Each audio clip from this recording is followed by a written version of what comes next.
আসসালামু আলাইকুম। বিবিসি আন্তর্জাতিক বিশ্ব সংবাদে আপনাকে স্বাগত। শুরুতে সংবাদ শিরোনাম, পরে বিস্তারিত। বাংলাদেশের সর্বশেষ গুরুত্বপূর্ণ আপডেট সংবাদে আপনাকে স্বাগত। শুরুতে সংবাদ শিরোনাম, পরে বিস্তারিত।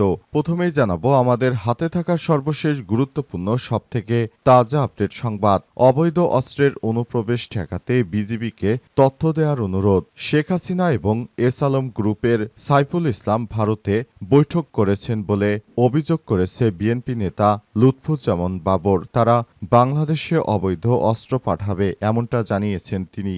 এ কারণে অবৈধ অস্ত্রের অনুপ্রবেশ ঠেকাতে তথ্য দিয়ে সহায়তার আহ্বান জানিয়েছে border guard of Bangladesh BGB. অবৈধ অস্ত্রের অনুপ্রবেশ ঠেকাতে সীমান্তে বিজিবির গোয়েন্দা তৎপরতা ও অভিযান বাড়ানো হয়েছে। বিজ্ঞপ্তিতে অবৈধ অস্ত্রের অনুপ্রবেশ রোধে বিজিবির টোল ফ্রি নাম্বার 01769600555 নম্বরে তথ্য দিয়ে সহায়তা করার জন্য সবার প্রতি অনুরোধ করা হয়েছে।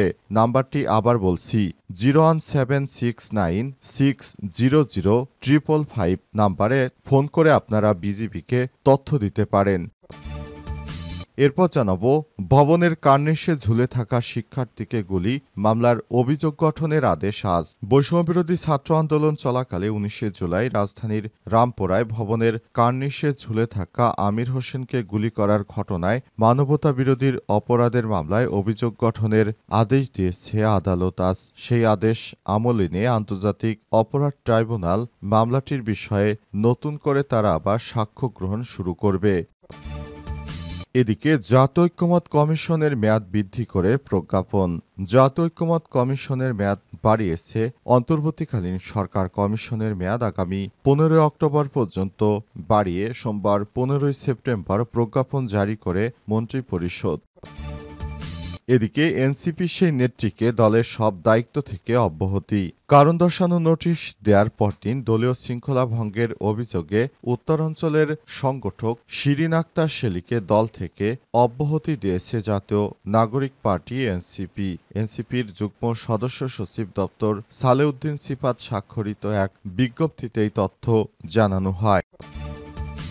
এবং সর্বশেষ জানাবো কাতারে আর হামলা করবে না ইসরায়েল, বললেন ডোনাল্ড ট্রাম্প। ফিলিস্তিনের স্বাধীনতাকামী সংগঠন হামাস ও ইসরায়েলি বাহিনীর মধ্যে চলমান যুদ্ধের অন্যতম মধ্যস্থতাকারী দেশ কাতারে আর হামলার নির্দেশ দেবে না ইসরায়েলের প্রধানমন্ত্রী বেঞ্জামিন নেতানিয়াহু। যুদ্ধের অপর মধ্যস্থতাকারী দেশ ট্রাম্পের প্রেসিডেন্ট ডোনাল্ড ট্রাম্প এই তথ্য নিশ্চিত করেছেন। স্থানীয় সময় মার্কিন প্রেসিডেন্টের দপ্তর ওভাল অফিসে সাংবাদিকদের সঙ্গে মতবিনিময়কালে সব কথা বলেন ডোনাল্ড ট্রাম্প। প্রিয় দর্শক, এতক্ষণ শুনছিলেন সংবাদ শিরোনাম, এবারে বিস্তারিত। তবে তার আগে বন্ধুরা অনুরোধ থাকবে এই সংবাদটিতে একটি লাইক দিন। এই চ্যানেলে আপনি নতুন হয়ে থাকলে আমাদের সংবাদটি দেখতে দেখতে চ্যানেলটি সাবস্ক্রাইব করে রাখুন। কমেন্ট করে বন্ধুরা আপনার মূল্যবান মতামত জানিয়ে দিন আপনি বিশ্বের কোন দেশ থেকে বা বাংলাদেশের কোন স্থান থেকে আমাদের সংবাদটি দেখছেন এবং শুনছেন। আর বন্ধুরা এই সংবাদটি আপনার সোশ্যাল মিডিয়া ফেসবুকে শেয়ার করে বন্ধুদেরও দেখার সুযোগ করে দিন। গাজা যুদ্ধে আপনি যদি নিরীহ ফিলিস্তিনিদের ভালোবেসে থাকেন কমেন্টে ইয়েস লিখে বিশ্ববাসীকে জানিয়ে দিন। এবারে বিস্তারিত।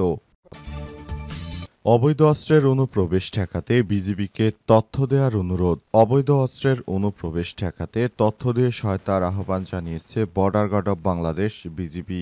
অবৈধ অস্ত্রের অনুপ্রবেশ ঠেকাতে সীমান্তে বিজিবির গোয়েন্দা তৎপরতা অভিযান বাড়ানো হয়েছে। বাহিনীর জনসংযোগ কর্মকর্তা মোহাম্মদ শরীফুল ইসলাম স্বাক্ষরিত সংবাদ বিজ্ঞপ্তিতে এই তথ্য জানানো হয়েছে। বিজিবির নিজস্ব গোয়েন্দা তথ্যের ভিত্তিতে গত 3 মাসে 16টির দেশি বিদেশি পিস্তল, 2টি রিভলভার, 2টি এসএমজি, 5টি রাইফেল, 16টি দেশীয় বন্দুক, 3টি শটগান, 3টি মর্টার শেল, 8টি হ্যান্ড গ্রেনেড, 27টি অন্যান্য অস্ত্র, 21টি ম্যাগজিন এবং 1003 রাউন্ড বিভিন্ন ধরনের অস্ত্রের গোলাবারুদ জব্দ করা হয়েছে। বিজ্ঞপ্তিতে অবৈধ অস্ত্রের অনুপ্রবেশ রোধে বিজিবির টোল ফ্রি 017696000555 নম্বরে তথ্য দিয়ে সহায়তার জন্য সবার প্রতি অনুরোধ জানানো হয়েছে। আমি নাম্বারটি আবারও বলছি, 01769600555 নম্বরে তথ্য দিয়ে বিজিবিকে সহায়তা করুন। নাম্বারটি আবারও বলছি, 01769600555 নম্বরে তথ্য দিয়ে সহায়তার জন্য সবাইকে আহ্বান জানানো হচ্ছে। ভবনের কার্নিশে ঝুলে থাকা শিক্ষার্থীকে গুলি করে হত্যা মামলার অভিযোগ গঠনের আদেশ আজ। বৈষম্যবিরোধী ছাত্র আন্দোলন চলাকালে 19 জুলাই রাজধানীর রামপুরায় ভবনের কার্নিশে ঝুলে থাকা শিক্ষার্থী আমির হোসেনকে গুলি করার ঘটনায় দায়ের হওয়া মানবতাবিরোধী অপরাধের মামলায় অভিযোগ গঠনের আদেশ মঙ্গলবার 16 সেপ্টেম্বর বিচারপতি গোলাম মর্তুজার নেতৃত্বাধীন আন্তর্জাতিক অপরাধ ট্রাইব্যুনাল 1-এ আদেশ দেবেন। মামলার আসামি ডিএমপির সাবেক কমিশনার হাবিবুর রহমান সহ 5 পুলিশ সদস্য। মামলার অন্য আসামিরা হলেন ডিএমপির খিলগাঁও জোনের সাবেক অতিরিক্ত উপকমিশনার এডিসি মোহাম্মদ রাশেদুল ইসলাম, রামপুরা থানার সাবেক ভারপ্রাপ্ত কর্মকর্তা ওসি মোহাম্মদ মশিউর রহমান ও থানার সাবেক উপপরিদর্শক এসআই তরিকুল ইসলাম ভূঁইয়া।